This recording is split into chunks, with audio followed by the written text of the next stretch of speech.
বাড়িতে যাওয়ার আগে সন্তানের মায়ায় বাস স্ট্যান্ডে যাইয়া দাঁড়াইয়া থাকতো। যেই মা সন্তান বাড়িতে না আসা পর্যন্ত রাত্র 2টা বাজলেও দরজাটা খুইলা দাঁড়াইয়া থাকতো। ওই মা বাবার জন্য কি নিতে পারি রে বাবা? 2টা কমলা কিনেছে বাবার জন্য, 100 গ্রাম আঙ্গুর কিনেছে মায়ের জন্য। প্যাকেট লইয়া রওনা হয়েছে। রাত্র 10টা বাস স্ট্যান্ড থেকে যাইয়া বাসের থেকে নাইমা দেখে বুড়া বাবা হারিকেন লইয়া বাস স্ট্যান্ড দাঁড়াইয়া রইছে। বলুন বাবা ছাড়া এই দয়ার দরদ আর কেউ দেখায় কিনা? বুড়া বাবা হারিকেনটা লইয়া বাস স্ট্যান্ড দাঁড়াইয়া রইছে। রাত্র 10টা। বাবা আইসো, এতক্ষণ করছো কে রে বাবা? বাবা শহরে কাজ ছিল, আসতে দেরি হয়ে গেছে। চলো আমি অনেকক্ষণ ধরে তোমার লেগে দাঁড়াইয়া রইছি। বুড়া বাবা হারিকেন, এই হারিকেন কার জানি চিরতরে নিবা গেছে। বাড়িতে যাইয়া দরজার কিনারে দেখে মা দরদি সন্তানের ব্যথায় কান্দে গো বিনাইয়া বিনিয়া। বাবা আইসো, আমি তো তোমার মা, এই ঘরে যাই না দাঁড়ায় রইছি। তোমার বাবা তো বাস স্ট্যান্ড গেছে। ঘরের ভিতরে ঢুকলি মা গো, মা 100 গ্রাম আঙ্গুর তুমি খাও গো মা, আর 2টা কমলা বাবা তুমি খাও। বাবা কমলা পছন্দ করে, বাবার হাতে কমলা দিল। আঙ্গুর পছন্দ করে বুড়া মা মার হাতে আঙ্গুর দিল। নিজের ঘরে আগে গেল না, নিজের ছেলে মেয়ের খোঁজ খবর নিল না। আগে বাবারে কমলা দিল, মার হাতে আঙ্গুর দিল। মা কমলা লইয়া, বাবা কমলা লইয়া, মা আঙ্গুর লইয়া খুশি আর দোয়া করতেছে, মাবুদ গো কেমন সন্তান আমারে দিলা গো, আমাদেরকে কেমন সন্তান দিলা। নিজের ঘরে না গিয়ে আমাদের খোঁজ খবর নিল, নিজের সন্তানের না দিয়ে আমরার হাতে কমলার আঙ্গুর দিল। মাবুদ আমরা খুশি হলাম। আমার নবী বলেছে 2টা কমলা বাবার হাতে দিয়ে 100 গ্রাম আঙ্গুর মায়ের হাতে দিয়ে মা বাবারে খুশি করার বিনিময় ওই লোকটা নামাজ পড়ে, সদকা করে, রোজা রেখে, হজ করে, উমরা করে, আল্লাহর রাস্তায় জিহাদ করে যেই নেকি তার ভাগ্যে পাইলো, তুমি 2টা কমলা 100 গ্রাম আঙ্গুর মা বাবারে দিয়া খুশি করার বিনিময় তার চাইতে বেশি নেকি তোমার আমল নামায় পায়া গেলা।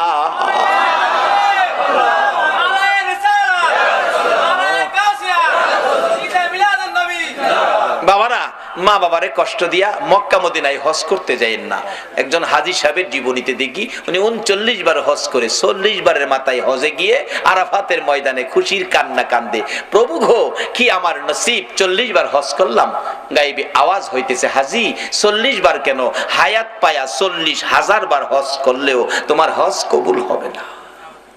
আবার কাঁদতেছে, আল্লাহ আমি কি অপরাধ করলাম, কেন কবুল হবে না? গায়েবী আওয়াজ হচ্ছে, হাজী রে একদিন তোর গর্ভধারিণী মায়ের সাথে সাধারণ একটা জিনিস লইয়া কথা কাটাকাটি করে এক পর্যায়ে রাগ হইয়া তোর মারে লাথি মাইরা ঘরের বাইরে ফালাইয়া দিসলি।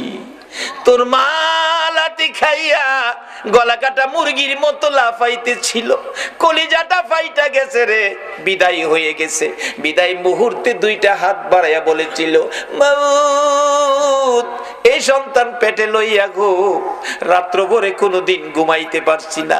7 মাস 8 মাস যখন বয়স বাচ্চার পেটের ভিতরে ছিল, আমি যদি মা ঘুমিয়েছি নড়াচুরি করতে গেলে তার পায়ের লাথি আমার কলিজায় লাগছে, ঘুম থেকে উঠে বসে গেছি, আবার নড়াচুরি করছে, হাতের কনি কলিজায় লাগছে, দাঁড়াইয়া গেছি। জীবনে কত রাত্র দাঁড়াইয়া দাঁড়াইয়া কাটাইছি, না ঘুমাইয়া রাত্র কাটাইছি, ছেলের লাথি কনি খাইয়া গো আল্লাহ। তারপরে দুনিয়ায় আসবে প্রসব ব্যথায় কলিজা ফাটা ব্যথা সহ্য করেছি, আজকে কি সেই সন্তানের লাথি খাইয়া দুনিয়ার থেকে বিদায় হব? মাবুদ গো বিচার তোমার কাছে দিয়ে গেলাম, এই বিচার তুমি কইরো, আমি মা বিদায় হলাম। বিচারটা দিয়েই মা দুঃখিনী দুনিয়ার থেকে বিদায় হয়ে গেছে। আমার আল্লাহ বলেন, হাজী রে লাথি দিয়া মার কলিজা ফাটাইয়া মারে দুনিয়ার থেকে বিদায় করে দিয়ে আরাফাতের ময়দানে 40 বার হজ করতে আইসা কান্দো, আমি আল্লাহ জানিয়ে দিলাম রে, মার কলিজা ফাটাইয়া 40 বার কেন, 40,000 বার হজ করলেও তোমার হজ আমি কবুল করব না। আমার নবী বলেছে তোমার মা বাবাই তোমার হজ, তোমার মা বাবাই তোমার নামাজ, তোমার রোজা, তোমার মক্কা, তোমার মদিনা, তোমার মসজিদ, তোমার মা বাবা হলো তোমার জান্নাত। সব ঠিক আছে, মা বাবার সাথে সুতা পরিমাণ বেশকম চরিত্র আচার আচরণ ব্যবহার যদি খারাপ থাকে সব শেষ হয়ে গেছে। কারণ মা বাবার উসিলাতেই আমরা দুনিয়াতে আসছি, মা বাবার উসিলাতেই আমরা দুনিয়াতে আসছি। মা বাবা যদি কষ্ট স্বীকার না করতো, ছোটকালে যখন বিছনাত পায়খানা করতাম মা যদি পরিষ্কার না করতো, তাহলে এই পায়খানাত ফইরা থাইকা ঠান্ডা কইরা দুনিয়াতে মইরা গেলাম বলে এই সময় একটু প্রস্রাব পায়খানা মা আমাদের শরীরে থাকতে দেয় নাই। বাবা একটু রোগ হইলেই রাত্রে রিক্সা পাইছে না, গাড়ি পাইছে না, সন্তানটা কোলে লইয়া অন্ধকারে দৌড় মারছে ডাক্তারের কাছে। ডাক্তারখানা বন্ধ, দরজায় দাঁড়ায় বাবা কাঁদছে, ডাক্তার সাহেব দরজাটা খুলেন, আমার বাবার অবস্থা ভালো না। ডাক্তার বলছে এই মাত্র খালি শুইলাম, অন্য ডাক্তারের কাছে যান। বাবা চোখের পানি ছেড়ে ডাকতো, ডাক্তার তোমার দুইটা ভাইয়ে ধরি, আমার বাবারে বাঁচাও। এই দরদি মা বাবা ছাড়া পৃথিবীতে কেউ নাই। এই মা বাবার যদি কেউ কষ্ট দিয়ে থাকেন তাইলে আর নামাজ পড়েন না, রোজা রাখেন না, হজ জাকাত কিচ্ছু করেন না, কোনো কাম হইতো না। আগে মা বাবার দরবারে যান, বলে হুজুর কেমনে যাইতাম, মা বাবারে 10 বছর যাবত 12 বছর যাবত কষ্ট দিতেছি। আজকে মাহফিল শেষে মা যে ঘরে থাকে যায় খালি একটা ডাক দেন, মা বাবা কই, মা বাবা কই। এই দুইটা শব্দ দুইজনে শুনলে দেখবেন আনন্দে আত্মহারা দরজাটা খুলে দিয়া বলবে, বাবা রে তুই কেমনে রে আমারে বাবা কইছস, মা কইব আমারে কেমনে মা কইছস। মাগো ভুল করছি, তোমাদের সাথে ব্যবহার খারাপ করছি, মাপ চাইবার লেগাইছি। মা বাবা দেখবেন দুজন কইব, বাবা মাপ চাইতে হইতো না, তুই যে মা কইছস বাবা কইছস এতেই আমরা তোরে মাফ করে দিছি। এই মা বাবা যদি কবরে থাকে বলে হুজুর মা বাবারে কষ্ট দিছি, আর মা বাবা তো কবরে, এখন কি করব? মা বাবার কবরে যান, কবরে গিয়া মা বাবার জন্য কান্দেন। কি কি কইয়া কানবেন? আল্লাহ শিখাইছে, রব্বির হামহুমা কামা। এইভাবে কানতে থাকেন। যদি আপনার চোখের পানিতে মা বাবা কবর থেকে নাজাত পায়, রুহানি ভাবে কবর থেকে আপনার অপরাধগুলি মা বাবা কবর থেকেও ক্ষমা করে দিব। কিন্তু কান্দার সিস্টেমটা কি? কবরে যাবেন, অনেক হুজুররা কইব কবরে যাইয়েন না, কোনো ফতুয়া মানেন না, মা বাবার কবরে যাইয়েন। কবরে যাইয়া মা বাবার কবরের পশ্চিম পাশে দাঁড়াবেন। পশ্চিম পাশে কেন? আমরা কবরে লাশটা যখন রেখে দেই পশ্চিম দিকে কাত করে দেই, পশ্চিম দিকে কাত করে দেই। আর আমরা কবরে গেলে মা বাবার কবরে কিতাবে আসছে মা বাবার কবরের পশ্চিম পাশে দাঁড়াইয়েন, পূর্ব পাশে দাঁড়াইয়েন না। মা আবার এই পশ্চিম দিক থেকে পূর্ব দিক হইয়া তোমারে দেখবো, এটুক কষ্ট তুমি মারে দিও না। পশ্চিম পাশে দাঁড়াও, আর সাথে সাথে কোরআন তালাওয়াত দুরূদ ইস্তিগফার পাঠ কইরো না। কেন? সাথে সাথে কোরআন তালাওয়াত দুরূদ ইস্তিগফার পাঠ করতে থাকলে একটা নূরের পর্দা এসে তোমার মুখটাকে ঘুরে ফেলে। কাজে তোমার মা তোমাকে মন ভরে দেখতে পারে না। মা সন্তান দেখার স্বাদ আছে কিনা বলো? বাবারে মারে দেয় না, জিনিসপত্র দেয় না, মার খাবার দেয় না, কোনো কিছু দেয় না। এরপরও দেখেন সন্তানটা বাড়িতে বাইরে যায় সময় কেউ তাকায় না, কিন্তু মা কিন্তু তাকায় থাকে, একটা আশা করে তাকায়। বাবারে একবার যদি আমার দিকে চায় আমার একটা মা কইয়া যাইতি। সন্ধ্যার সময় বাড়িতে আইব, সব ঘুমায় রইছে, মার কোনো খোঁজ খবর নাই না। এরপরেও বলুন সন্তান ঘরে না ঢুকা পর্যন্ত মার চোখে ঘুম আইছে কিনা? একটু পরে পরে বাচ্চার মারে ডাহে, কি গো আব্দুর রহমানের মা আমার ছেলেটা আইছে, অথচ ছেলে তার খবর নাই না। মা কিন্তু খবর না নিয়ে পারে না। বলতেছিলাম যে মা আপনাকে আমাকে দেখার জন্য ব্যস্ত থাকে, কবরে যাইয়া ও সন্তান কবরের পাশে গেলে মা ছেলেকে দেখতে চাই, বাবা ছেলেকে দেখতে চাই।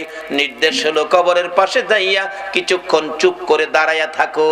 তোমার মা বাবা তোমাকে মন ভরে দেখো, মন ভরে দেখতে চাই। দুনিয়ার জমিনে কত বাস্তব ঘটনা, মারে ভাত দেয় না, মার খোঁজ খবরও নেয় না। তারপরও ছেলেটা ডাকাত থেকে আইসা বৃহস্পতিবার সন্ধ্যায় শনিবার সকালে যেদিন চলে যায়, মা পিছে পিছে এতিমের মতো যায়। একবার যদি ফিরে চাইতি রে বাবা, আমারে মা কইয়া ডাক দিতে খুশি হইতাম। ডাকও দিল না, ফিরেও চাইলো না, রিকশায় উঠে গেছে। রিকশায় উঠে রিকশা টান দিয়ে ওই মোড় ঘুরে যখন এদিকে যাইতেছে, মা এদিকে দিয়া দেখে না, দৌড়াইয়া বাড়ির পিছনে যাইয়া তাকাইয়া রইছে। আমার ছেলে যাই গো, একবার ফিরে চায় না। যত দূর পর্যন্ত দেখা গেল মা ওই রান্নাঘরে পায়খানার কিনারে দাঁড়াইয়া সন্তানের দিকে তাকাইয়া থাকে। বলুন এরকম দরদ মার সন্তানের জন্য আছে কিনা? কিন্তু মার জন্য আমরা কি করলাম? আমরা কি করলাম মার জন্য? আমার নবী নিজেও মা বাবার জন্য পাগল ছিল, উম্মতের এই আদর্শটুকুন দিয়ে গেল। বাস্তব ঘটনা, আমার নবীর বয়স যখন 6 বছরে পৌঁছে নাই, আমার নবী সঙ্গীদের সাথে মাঠের মধ্যে ছিল। বিকাল হয়ে গেলে অন্য বন্ধুদের বাবা এসে টান দিয়া কোলে নেয়, 2 গালে চুমো দেয়, আর কত খেলবি, চল বাড়িতে যাই। আমার নবী তাকিয়ে থাকে, সঙ্গীদেরকে জিজ্ঞেস করে কে আসলো, তাকে কোলে নিয়ে 2 গালে চুমো দিল। ডাকতেছে সঙ্গীরা, ও মুহাম্মদ তুমি তো জানো না এই ছেলেটার বাবা হইল ইনি, তাই না কোলে নিয়ে 2 গালে চুমো দিছে। আমার নবী তাকিয়ে আছে, বাবার কোলে সন্তান, বাবার আদর কত সুন্দর দেখা যায়। আরেকজন আয়েশা বাচ্চা কোলে নিল, 2 গালে চুমো দিল। আবার নবী তাকিয়ে আছে, নিতে নিতে দেখা যায় সকল সঙ্গীদেরকে বাবা এসে কোলে করে নিল, একজনকে কেউ কোলে নিল না। আমার নবী খোলা আকাশের নিচে দাঁড়াইয়া ওই বাবাগণের দিকে তাকাইয়া তাকাইয়া চোখের পানি ছেড়ে ছেড়ে কান্দে, আর নিজেকে নিজে প্রশ্ন করে, ও মুহাম্মদ তোমার বাবা কই, তোমার এদিকে কেউ কোলে নেয় না। আমার আল্লাহ বলেন, বন্ধু গো তোমার বাবা নাই গো, তুমি এতিম। এই বলে তোমার আদর কমবে না। আমি কুল মাখলুকাতকে নির্দেশ করে দিয়েছি সবাই যেন তোমাকে ভালোবাসে, আর তোমাকে যদি ভালোবাসে আমি আল্লাহ দেখি, কথা দিলাম তোমার ভালোবাসার বিনিময়ে আমি আল্লাহর ভালোবাসা পায়া যাইব। কিভাবে ভালোবাসা পাওয়া যাইব? বাস্তব ঘটনা দেখুন। আমার নবী কাঁদতেছে, আমার নবী বাড়িতে যায় না, বাবার ব্যথায় কান্দে। সঙ্গীরা খবর দিলেন আমেনার কাছে, আমেনা গো তোমার আদরের সন্তান ময়দানে দাঁড়াইয়া কান্দে, কি জানি ব্যথা আমাদের কাছে কয় না। দৌড়াইয়া যায় ডাকতেছে, বাবা গো এইভাবে কেন কান্দো, কে মারছে, কে দুঃখ দিছে বলো, তোমার দাদারে দিয়া শক্ত বিচার করাবো। আমার নবী কান্দে, শিশু নবী মা, কেউ মারে নাই, কেউ ব্যথা দেয় নাই, সবাই আমার সঙ্গীরা বাবার কোলে উঠে বাড়িতে গেল গো মা, আমার বাবা কই, আমি বাবার কোলে উঠবো, বাবার ব্যথায় কান্দি। আমেনাও চোখের পানি ছেড়ে দিলেন, বাবা গো তোমার বাবা নাই, বাবার কথা আমারে জিজ্ঞেস করো না, এই বাবার অভাব আমি পুরা করতে পারবো না। যখন কোথাও পারলো না বাবার অভাব পুরা করতো, নিজেই তালাশে বেরিয়ে গেলেন, বাবারে কোথায় পাবো। মরুভূমির উঁচু পাহাড়ের উপরে উঠে মক্কা নগরীতে চারদিক ঘুরে ঘুরে হাত বাড়াইয়া ডাকে, বাবা বাবা তুমি কই গো, একবার আসো না, তোমার শিশু মুহাম্মদ রে কোলে নাও না। কে নিবে? নাই নবীর বাবা মদিনার মাটিতে চির ঘুমিয়ে আছে। আবু জাহেল কোত্থেকে যেন আসতেছিল, একটা বাচ্চার কান্না শোনা যায় পাহাড়ের উপর। আবু জাহেল গোড়ার থেকে নাইমা যাইয়া দেখে বাতিজা মুহাম্মদ, বাবা এখানে কান্দো, একটু পরে বাঘ ভাল্লুক বেরিয়ে আসবে, তোমাকে খেয়ে ফেলবে, তাড়াতাড়ি চলো বাবা, তাড়াতাড়ি চলো। নিচে নামাইয়া গোড়ার পিছনে বসাইয়া আবু জাহেল সামনে বসে গোড়াকে চাবুক মারতেছে, গোড়া রে বিপদ হবে তোর, বিপদ হবে আমার, বিপদ হবে আমার ভাতিজার, তাড়াতাড়ি চল, তাড়াতাড়ি চল, আমিনার কাছে পৌঁছে দেই। আবু জাহেল এত জোরে মারতেছে, গোড়া তো বসার থেকে উঠে না। মাঝে মাঝে কিতাব লেখে সামনের 2টা পাও আকাশের দিকে বাড়াইয়া ডাকে, মাবুদ তোমার বন্ধুরে পিছে বসাইয়া আবু জাহেল আমারে মারে, প্রভু গো কথা দিলাম মারি খাইতে খাইতে জীবন দিব গো, তোমার বন্ধুর সামনে না নিলে আমি যাব না। আমার নবীর ভালোবাসায় চারি পায়া জানোয়ার গোড়া যখন এইভাবে নবীর ভালোবাসায় ব্যথায় ব্যতীত হয়েছে, আবু জাহেল মারতে মারতে সমস্ত শরীর রক্তাক্ত করে ফেলেছে, কয়েক জায়গার চামড়া ফাইটা রক্ত জমিনে পড়তেছে। অবশেষে আবু জাহেল বিরক্ত হইয়া ডাকতেছে, গোড়া রে এত আদর করি, এত কথা শুনস, আজকে কেন উঠতেছস না, এত মার খাইতেছস? গোড়া ডাকতেছে, প্রভু গো তোমার নবীর ভালোবাসায় হাত বাড়াইলাম, আমার জবান খুলে দাও না গো বন্ধু। আমার আল্লাহ বলেন, গোড়া রে আমার বন্ধুর ভালোবাসা বাসায় গেলি আমার ভালোবাসা পাইলি, যা যা মানুষের মতো কথা বলার অধিকার দিয়ে দিলাম।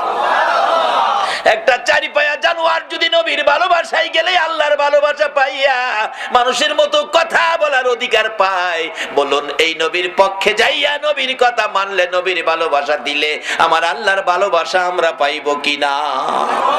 নবীজি ডাকতেছে, আমি দেখি আমার চাচা আবু জাহেল এত মায়ের মারলো, গোরা অবশেষে মানুষের মতো কথা বলতেছে। এরে আবু জাহেল, তোর কি মায়া না আর কত আমারে মারবি? তাহলে তুই ওটা বসার থেকে উঠোস না কেন? গোরা ডাকতেছে, আবু জাহেল রে, না ওটার কারণ হলো পিছনে যারে বসাইছো ইনি হলেন রাহমাতাল লিল আলামিন, সকল সৃষ্টির জন্য। যেই নবী করুণা, যেই নবী রহমত, এই নবীরে পিছে বসাইয়া তুমি সামনে বসে বেয়াদবি করবা, আমি গোরা মার খাইয়া জীবন দিব, আমি বসার থেকে উঠব না। আমার নবী পিছনে বসে আছে, তুমি সামনে বসে থাকবা, আমি চলতে পারি না, জলদি করে সামনে আনো নবীকে, তাহলে আমি সামনে চলবো। আবু জাহেল কই, বাতিজা বাজান সামনে আইও। নবীজির সামনে বসাইছে, গোরা চলছে নবীর ভালোবাসায়, গোরা আল্লাহর ভালোবাসা পাইয়া মানুষের কথা বলার অধিকার পাইল। বাড়িতে পৌঁছে দিলে মা আমেনার কাছে, আমেনা তোমার ছেলেরে বাগে খাইতো, আমি যদি না দেখতাম। আমেনা মুস্কি মুস্কি হাসি, আবু জাহেল আমার এই ছেলের বাগে খাওয়ার সাহস কেমনে জানো তুমি? আমি জানি কেমনে, যেদিন আমার এই সন্তান পেটে ছিল এদিন জংলার বাঘ এসে আমারে সালাম করে আমারে খবর জানায় গেছে। আমেনা গো, তোমার কপাল ধন্য, তোমার পেটে রাহমাতাল লিল আলামিন। যেই নবী পেটে থাকলে বাঘে সালাম করে, এই নবীরে বাঘে খাইতে পারে না। নবীরে খাইবো দূরের কথা, নবীর উম্মতেরাই তো সালাম করে, গাউসে পাকেরে সালাম করে গেছে, গাউসে পাকের সালাম করে গেছে, খাইতো করতে সালাম করিতে কুলফানা। আমেনা কয়, আমার ছেলেরে বাগে খাইতো না। আপনাদের মন কি নবীরে বাগে খাইবো? আল্লাহু আকবার। এই নবীর উম্মত আপনারা বাগে খাইতো, এই সাহস বাগে রয়েছে না। আর মশাই ফাইলে আমরা ছাড়ে না। চট্টগ্রাম মশাই কামড়া, কারেন্ট না থাকলে দেখেন ঘুমাইলে মশা যে কি খুশি হয়, আইসা খানের কাছে গান কয়, বন্ধু ঘুমাইছো? ও গুণের বন্ধু, গুনগুনা গুনগুন, গোমাও বন্ধু বালকেরা ইঞ্জেকশন বা হরতাছে। সব বিপদ থেকে বাঁচার একটাই উপায়, মা বাবার দোয়া নেন, নবীর ভালোবাসা দেন, অলিগণের পক্ষ নেন। অলিগণের পক্ষে বিপদ উদ্ধার কিভাবে? একটা বাস্তব ঘটনা, যেটা সকল দলের আলেমের একমত, যারা অলির পক্ষে আসতে রাজি না হেরা ওইটার মধ্যে একমত। সেই ঘটনাটা কি? হাজী আমদাদুল্লাহ মুহাজিরে মক্কি, তার জীবনী। হাজী আল্লাহর ওলি, নবীর আশেক, নবী প্রেমিক আল্লাহর ওলি হাজী আমদাদুল্লাহ মুহাজিরে মক্কির জীবনী। এক লোকের বাচ্চা হারিয়ে গেছে, ছেলে বাচ্চা খুঁজে পাইতেছে না, মা বাবা অসহায়, কি যে কান্না, ছেলে নাই, ছেলে পায় না। অবশেষে কে যেন বললেন, আরে আল্লাহর ওলির কাছে যাও না, অন্ত ওলির কাছে গেলেই ফতু আইবো, শিরিক শিরিক, ওলিরা কি দিব, ওলিরা তো মরে গেছে। আমারও কথা এই, মরে গেলে মরা মানুষ কিছু দিতে পারে না, কিন্তু নবী কিন্তু ওলি ব্যাপারে হাদিস দিয়ে গেছে, ইন্না আউলিয়া আল্লাহ লা ইয়ামুত। রাসূল বলছে ওলিরা কখনো মরে না, আর মরা মানুষ কিছু দিতে পারে না, এতে আমিও একমত। কিন্তু রাসূল বলছে আল্লাহর ওলিরা মরে না, তাইলে ওলিরা কিছু দেওয়ার ক্ষমতা আছে। মরে গেলে তুমি মরে গেছো, ওলিরা মরে নাই, রাসূল বলেছে। হাজী আমদাদুল্লাহ মুহাজিরে মক্কি, সংক্ষেপ করতেছি রাত্র বেশি হয়ে গেছে। হাজী আমদাদুল্লাহ মুহাজিরে মক্কি বসে আছে, আল্লাহর ওলির ফায়ে পড়ে গেছে। মা বাবা, হুজুর আমার বাচ্চাটা হারিয়ে গেছে, পাই না, বেঁচে আছে কিনা, থাকলে কই আছে, এই খবরটা পাইলেও মনটারে বুঝাইতাম। হাজী আমদাদুল্লাহ মুহাজিরে মক্কি কয়, বাবা তোমরা বসো, আমি দেখি কই আছে। চোখটা খালি বন্ধ করছে, চোখটা বন্ধ করে চোখটা খুইলা কয়, বাবা রে, তোমার ছেলেটারে নিয়ে সমুদ্রের মাঝখানে ছোট্ট একটা দ্বীপের মধ্যে ফালাইয়া রাখছে, এখান থেকে আনা সম্ভব হবে না, না খায়া থাকতে থাকতে শুকিয়ে গেছে, 1-2 দিনের মধ্যে এমনিতেই সে মারা যাবে। এখন বলুন মা বাবার ব্যথা আরো বাড়ছে না কমছে? দুইজন কান্না, কে জানি বলতেছে, কানলে কি লাভ হইব, আল্লাহর ওলির পায়ে ধরো, হুজুর আমার বাচ্চাটা আইনা দেন, আনতে গেলে হেলিকপ্টার দরকার, না ওই জাহাজ দরকার। অলির ফাওদেরা কান্দে, কোন দলের আলেম অস্বীকার করার ক্ষমতা নাই। অলির ক্ষমতা কত দেখেন, বেলায়েতের হাত শুধু এই জায়গায় নয়, তারা প্রয়োজন হলে এই জমিন থেকে বেলায়েতের হাত বাড়িয়ে দিয়ে আল্লাহর আরশ পর্যন্ত ধরার ক্ষমতা রাখে। হাজী আমদাদুল্লাহ মুহাজিরে মক্কি পায়ে পড়ে কাঁদতেছে, মা বাবা হুজুর আমার বাচ্চাটা আইনা দেন, আর সহ্য করতে পারি না হুজুর, আজকে বেশ কিছু দিন যাবত বাচ্চা হারা। এবার হাজী আমদাদুল্লাহ মুহাজির মক্কি বলতেছেন, বাবা আচ্ছা একটু বসো। চক্ষুটা বন্ধ করে বলছে, যাও বাড়িতে যাও, তোমার ছেলেটা বাড়িতে আইছে, হেলিকপ্টার জাহাজের দরকার, কিছুক্ষণের মধ্যে কই ছেলে বলে বাড়িতে আইছে। দৌড়ায় বাড়িতে গেছে, গিয়া দেখে নাজেহাল অবস্থা, জ্ঞান হারা অবস্থা, ঘরের দরজায় পইরা রইছে। মা বাবা কুলে নিয়ে গোসল দিয়ে কিছু নাস্তা পানি খাওয়ায় কিছুটা সুস্থ হইলে বলতেছে, বাবা চলো যে হুজুরের দোয়াই তোমারে পাইছি, হুজুরটারে দেখায় নিয়ে আসি। কুলে লইয়া হুজুরের কাছে গেলে বলতেছে, বাবা এই যে দেখো এই হুজুর কত বরকতের হুজুর। ছেলেটা কয়, আম্মা আব্বা এই হুজুরটারে চিনেন? চিনি মানে এই হুজুরের দোয়াই তো তোমারে পাইছি। বাবা দোয়াই না তো, এই হুজুরটা কি করছে আপনি তো দেখেন নাই। এই হুজুরটা না সমুদ্রের কিনারে দাঁড়াইছে, সমুদ্রের কিনার থেকে দুইটা হাত ওই সমুদ্রের দ্বীপের মাঝখানে বাড়াইয়া দিছে। সমুদ্রের এপার থেকে দ্বীপের মাঝখানে হাত বাড়াইয়া আমাকে কুলে উঠাইয়া টান দিয়া উঠাইয়া নিয়ে আইছে। এটা বেলায়েতের হাত। এই হাত যেদিন আবার সমাজে বেরিয়ে যাবে, সকল বেজাল সমাজ থেকে দূর হয়ে যাবে ইনশাআল্লাহ। কিন্তু অলিরা এখন সমাজে আসতে চায় না কেন? আমরা অলিদেরকে ধাক্কা দেই, অলিদেরকে নিয়ে সমালোচনা করি, অলিদের দরবারকে নানান ফতোয়া দিয়ে দুর্বল করতে চায়। এই জন্য তারা নিশ্চুপ সুযোগ দেন। অলিদের হাত বেলায়েতের হাত বড় শক্ত হাত, যে হাতটা লম্বা হইতে হইতে সোনার মদিনায় যায়, যে হাতটা লম্বা হইতে হইতে আল্লাহর আরশ পর্যন্ত যায়। যা কিছু চাবেন তাই পাবেন, অলির হাতের মাধ্যমে হাতটা বাড়ান। কাজী আসুন আমরা সবচেয়ে বড় ভাগ্যবান যারা গাউসে পাকের মতো একজন অলির ভক্ত, খাজায়ে খাজেগার মতো, আতায়ে রাসূল খাজায়ে খাজেগার মতো একজন অলির ভক্ত। আজকে চট্টগ্রামের জমিনে আপনারা নসিব কত ভালো, কত অলি চট্টগ্রামের জমিনে ঘুমিয়েছে। আজকে সকল অলিদের রুহানি ফায়েজ আপনাদের উদ্দেশ্যে হাজির হয়ে গেছে।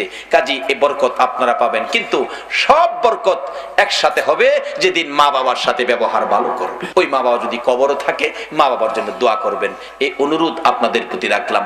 নবী নিজেও বাবার ব্যথায় মদিনায় গিয়ে মায়ের সামনে কাঁদছিলেন। আল্লাহ বলছে, বন্ধু বাবার কবরে এসে কাঁদতেছো, কথা দিলাম তোমার উম্মতেরা যদি এইভাবে বাবার কবরে কান্দে, আমি কথা দিলাম এই কান্নার সাথে সেই কান্না মিলায়া আমি তার বাবাকে মাফ করে দিব। মাকে নিয়ে আবার মদিনায় থেকে মক্কায় ফিরে আসবে। আবুয়া নামক স্থানে মা অসুস্থ। মা বলছে, বাবা মুহাম্মদ আমার বুকে আয়। মন কয় আমি বাঁচবো না বাবা। আমার নবী কান্দে, মাগো বাবার ব্যথা কলিজার থেকে সরাইতে পারি না, তুমি যদি চলে যাও গো মা, কেমনে আমি শান্তিতে থাকবো, কেমনে এই ব্যথা আমি অন্তর থেকে সরাবো। কিছুক্ষণের মধ্যে আমার নবীর মা সন্তান দুই গালে চুমাইয়া চুমাইয়া বিদায় হয়ে গেছে।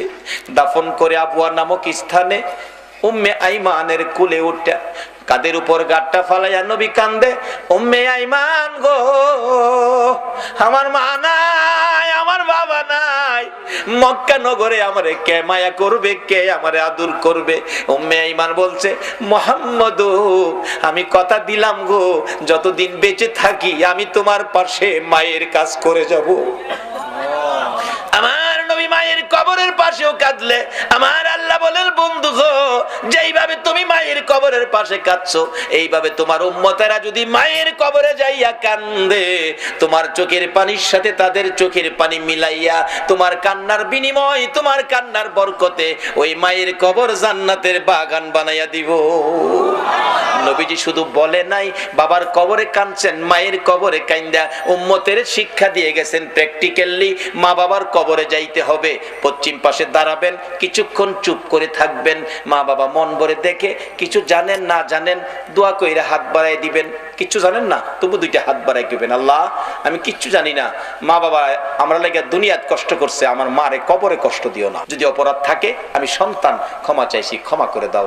যদি কিচ্ছু না জানেন একজন আলেম নাইবে নবী কবরের সাথে এই কবরে নিয়ে যাবেন, পাশে নিয়ে দোয়া করাবেন। আর যদি সেই ক্ষমতা না থাকে, কারণ একজন আলেম নিলে তো কিছু হাদিয়া সম্মান স্বরূপ দিতে হবে, যদি সেই ক্ষমতা না থাকে আপনি নিজেই যান কবরে, 11 বার বিসমিল্লাহ শরীফ পড়ে, আর কিছু লাগবে না, 11 বার বিসমিল্লাহ শরীফ পড়ে। নবীর হাদিস, এক কবরে নবীজি দেখতেছে সাহাবা উম্মতের কবরে আযাব, রাসূল বলেন, প্রভু গো আমি কেমনে সহ্য করব উম্মতের কবরে আযাব। জিবরাইল আইকে, হুজুর আল্লাহ পাঠাইছে 11 বার বিসমিল্লাহ পড়ে দোয়া করে দিতেন। নবীজি 11 বার বিসমিল্লাহ পড়ে হাত বাড়াইছে, দেখে হাতের ফাঁকে 11 জন বেহেশতি হুর কবরে ঢুকতেছে।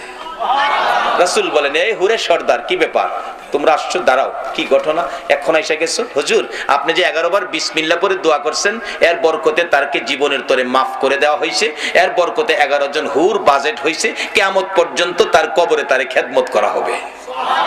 11 বার বিসমিল্লাহ শরীফ, এর চেয়ে সহজ তো আর কিছু নাই। তাহলে মা বাবার কবরে যাবেন, অলিগণের পক্ষে থাকবেন, এই অনুরোধ আপনাদের প্রতি রেখে আমি আমার আলোচনা, আমি অসুস্থ, আসলে বেশি অসুস্থ, আজকের জন্য এখানেই শেষ করে দিলাম। আসুন একটু দরুদ ও সালাম মদিনা পাঠাইয়া আপনাদেরকে নিয়ে দোয়া করে, ইয়া নবী সালাম।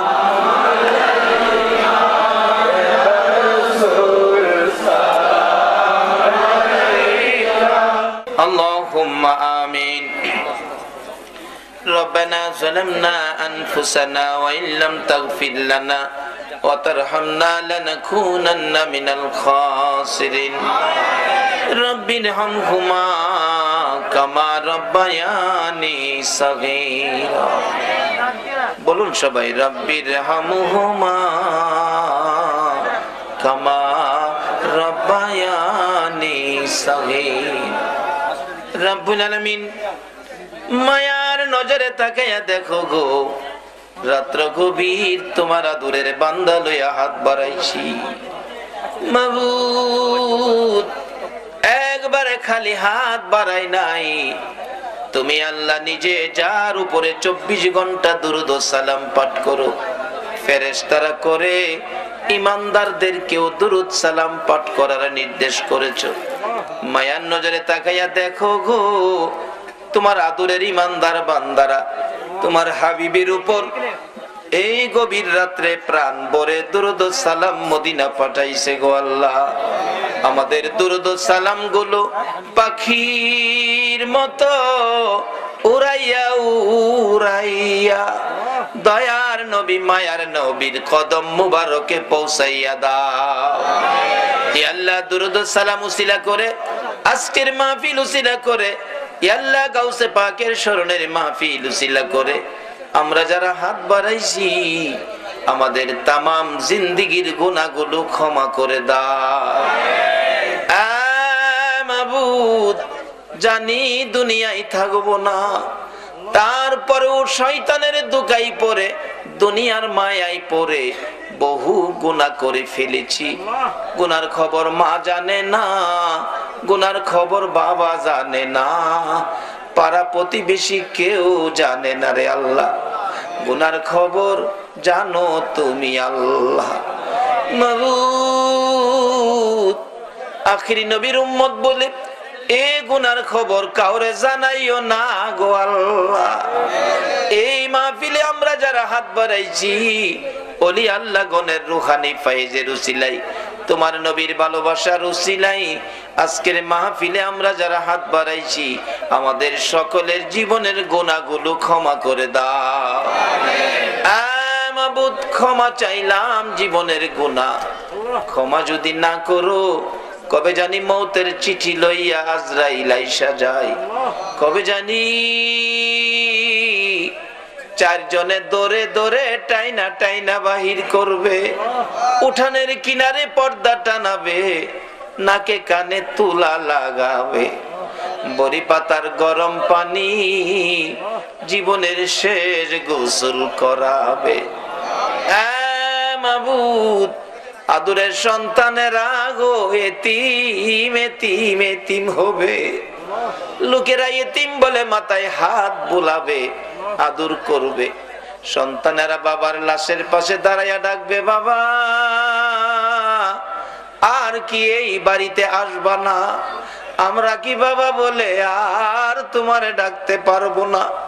আমরা রে এতিম করে সাদা কাফন পরে কই রওনা হইলা গো বাবা। বড় মেয়েটা স্বামীর বাড়ির থেকে এসে বাবার বিছানায় পরে কাঁদবে, বাবা গো বিছানা খালি করে কই যাইতেছো গো বাবা? ওই দিন আসার আগে আজকে আমরা যারা হাত বাড়াইছি, মেয়ে বুঝি না, পুরুষ বুঝি না, যুবক বুঝি না, বুড়া বুঝি না, নামাজি বুঝি না, বেনামাজি বুঝি না, আজকের মাহফিলের উসিলায় আমরা সবাইকে মাফ করে দাও গো আল্লাহ।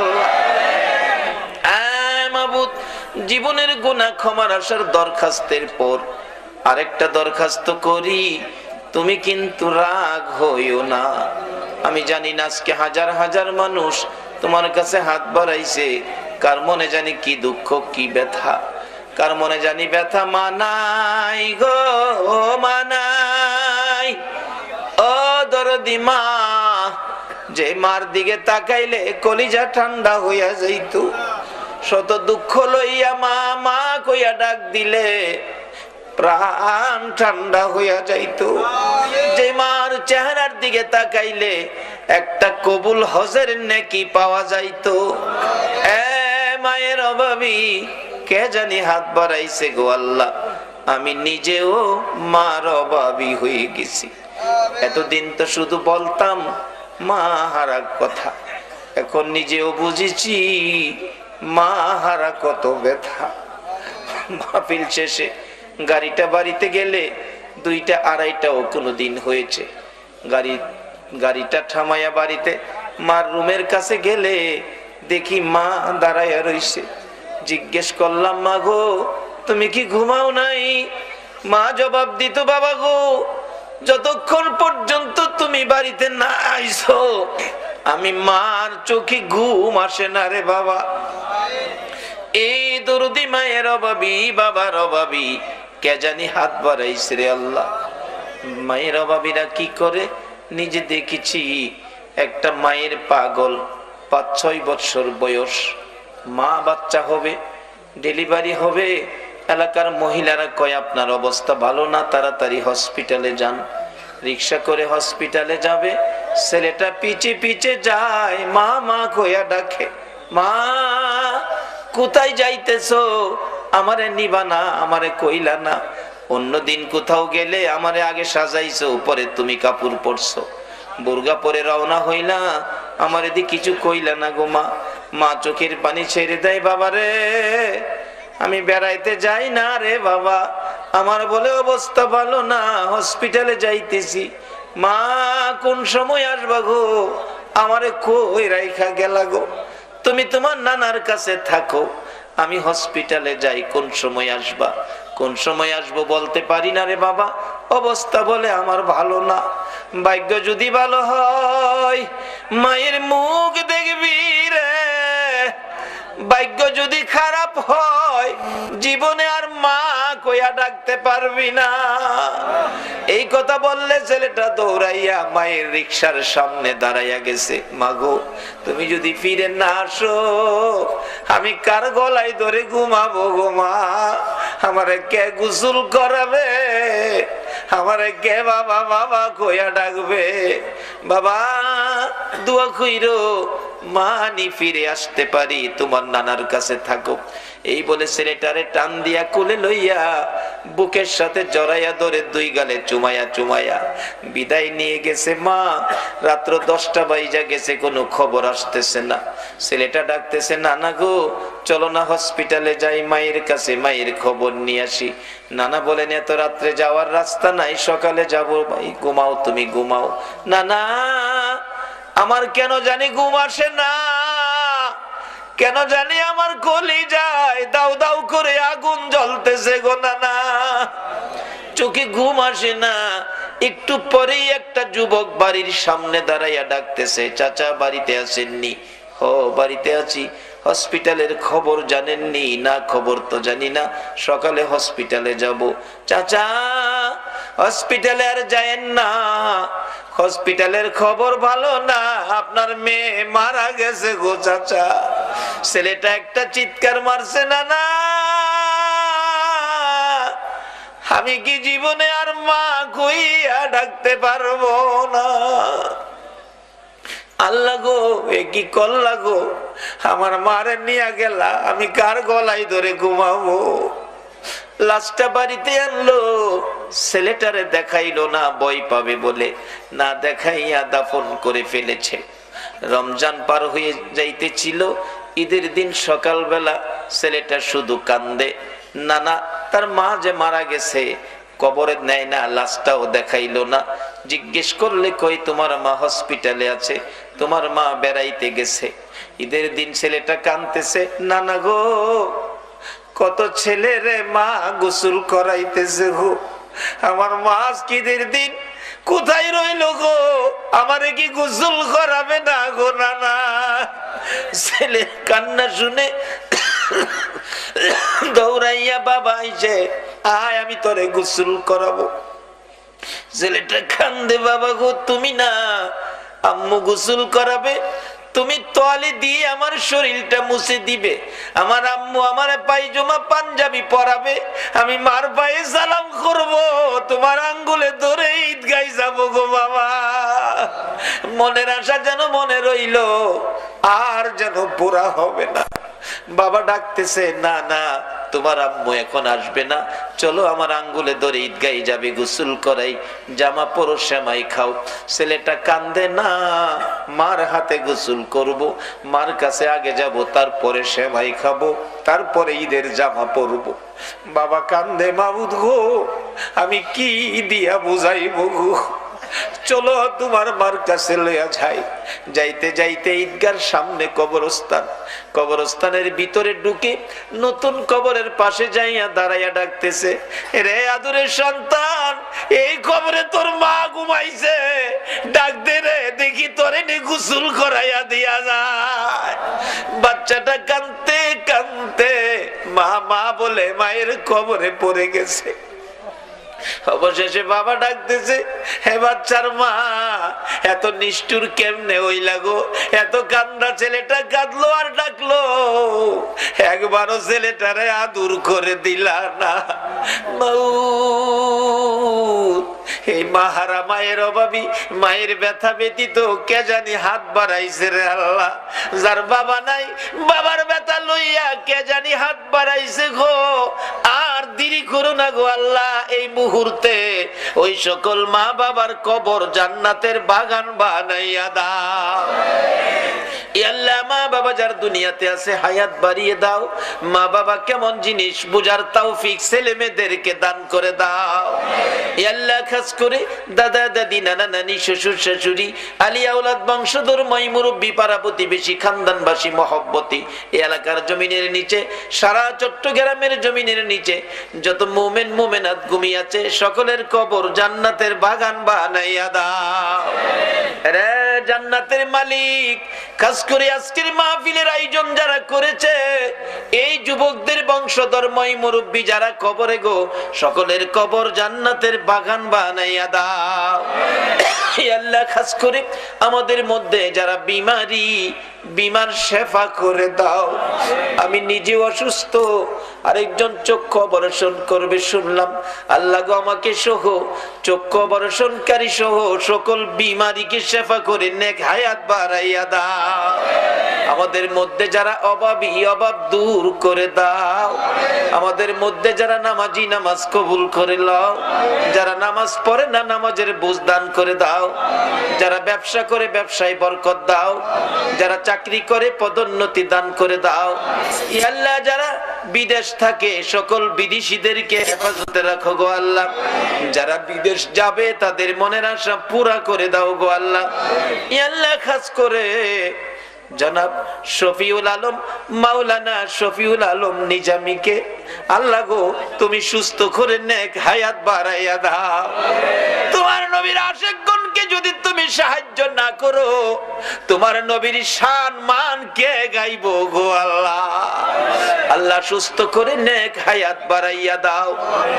ইয়া আল্লাহ খাস করে আজকের মাহফিলে যারা এই পর্যন্ত কষ্ট করেছে সকলকে তুমি আফত বিপদ আযাব গজব অ্যাক্সিডেন্ট বালা মুসিবত শয়তানের শয়তানি দুশমনের দুশমনি হইতে বাঁচাইয়া রহমত বরকত শান্তি দ্বারা ভরপুর করে দাও আল্লাহ। মা বোনদেরকে রাবিয়া বস্তির মতো বানাইয়া দাও আল্লাহ গো। এই মাহফিলের সকলকে ইমাম হাসাইন আর হুসাইনের মহব্বত অন্তরে পয়দা করে দাও। নবীর ভালোবাসার মালা সকলের গলায় পরাইয়া দাও দয়ার নবীরে। একদিন ঘুমের ঘরে স্বপ্নে দেখাইয়া দাও। নবীজিকে স্বপ্নে না দেখাইয়া কারো গায়ে সাদা পোশাক পরাইও না গো আল্লাহ। ইয়া আল্লাহর একটা দরখাস্ত করি, গাউসে পাক আল্লাহ গো, গাউসে পাকের পাগলগুলো এত রাত পর্যন্ত কষ্ট করেছে আল্লাহ গাউসে পাকের রুহানি ফয়েজ, খাজা বাবার রুহানি ফয়েজ। আল্লাহ গো, চট্টগ্রামের জমিনে যত ওলি আল্লাহগণ ঘুমিয়েছেন, আল্লামা গাজী শেরে বাংলার রুহানি ফয়েজ, হযরত করম আলী শাহ রহমাতুল্লাহের রুহানি ফয়েজ সহ চট্টগ্রামের জমিনের নিচে সকল ওলি আল্লাহগণের রুহানি ফয়েজ আমাদেরকে নসিব করে দাও। গাউসে পাকের গোলাম হিসাবে আমাদের সকলকে তুমি কবুল করে নাও গো আল্লাহ। মাবুদ গো, আজকের মাহফিলে দূর দূরান্ত থেকে আসছে আবার গাউসে পাকের গোলাম, তোমার নবীর গোলাম, যারা যেখানে যাবে সহি সালামতে পৌঁছাইয়া দিও গো আল্লাহ। ইয়া আল্লাহ, হযরত করম আলী শাহ রহমাতুল্লাহ আলাইহি স্মৃতি সংগঠন, এই যুবকদের সংগঠন তোমার মায়ের হাতে দিয়ে গেলাম। কিয়ামত পর্যন্ত এই সংগঠনের পক্ষ থেকে এই মাহফিল তুমি কায়েম রাখো গো আল্লাহ। এই যুবকদেরকে বেশি বেশি করে নেক হায়াত বাড়াইয়া দাও গো আল্লাহ। মাবুদ গো, যতগুলো দরখাস্ত করলাম মাহফিলের উসিলাই, দুরূদ ও সালামের উসিলাই, গাউসে পাকের রুহানি ফয়েজের উসিলাই, সবগুলো তুমি কবুল আর মঞ্জুর করো গো আল্লাহ। ওয়া সাল্লাল্লাহু তাআলা আলা খায়রি খালকিহি মুহাম্মাদিন ওয়া আলা আলিহি ওয়া আসহাবিহি আজমাইন বিহাক্কি লা ইলাহা ইল্লাল্লাহু মুহাম্মাদুর রাসূল।